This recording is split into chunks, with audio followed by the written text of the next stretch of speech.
Hello and welcome to the UK Minifigure Collectors YouTube channel, the only channel to focus primarily on minifigures. Today I've got this wonderful vintage item to show you. It's called Captain Harlock, and it was a product of manga. Now, what child wouldn't have had their minds blown at being a space pirate back in the 80s? The concept is amazing. The actual figures were made by a company called Fabian Plastica, and they were based in Italy, and from what I understand they were quite a powerhouse in the Italian toy industry. As I said earlier, Captain Harlock is one of the older manga products. The original comic book series began in early 1977. The following year, 1978, it was launched into an animated series. As interest grew, it distributed overseas, and that's why sometimes you'll see the French version marked as Albator. So if we look how they were actually packaged, now when they were marked as Albator, I've only ever seen carded examples. So for instance, a single pack figure or a 3-pack figure. Now marked as Captain Harlock, I've only ever seen them in a box, and that was just single figures in a box, literally as you see them there. There's no packaging or anything to go with them. So the first sculpt is Captain Harlock, and it's exactly what you'd expect, that typical space pirate.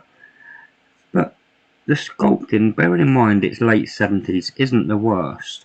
For me, the paint job is abysmal on this. It's so thick it blocks out a lot of the sort of hidden detail. But they've added to it with the paint, with the eye patch and the stitches on his cheek.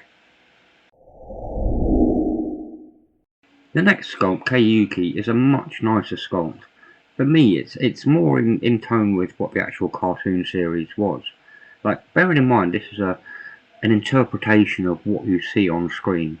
It's really well done. Again, the paint is a little bit thicker, but again, that's not really a problem. It's still a nice sculpt.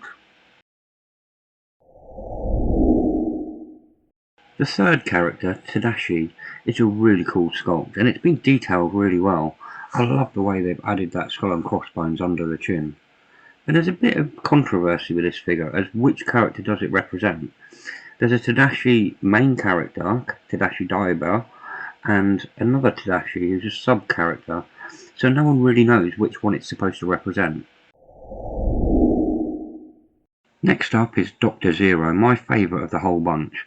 I love this, what's supposed to be a cat in his pocket. Now, in the cartoon he's actually ginger, but for some reason this one's white and black.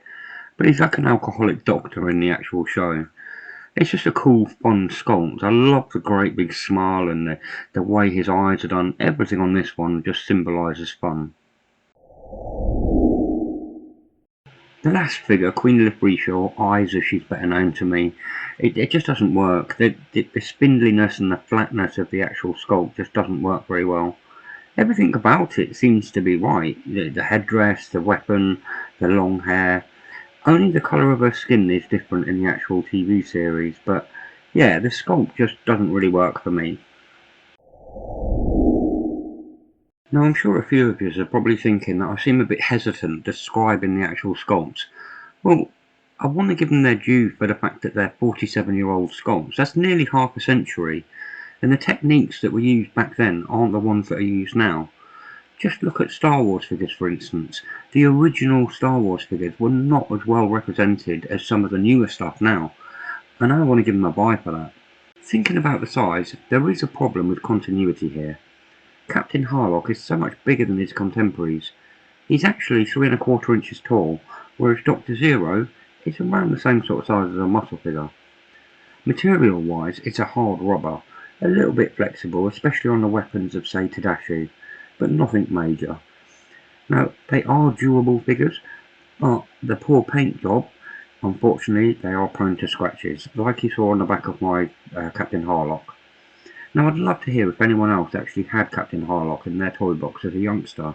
You'd be surprised how many people I spoke to who had him didn't even know who he was. So maybe leave a message down in the comments below the video. And with that, thank you very much for watching the video. If you liked it, don't forget to leave a like, and I hope to catch you all again next time.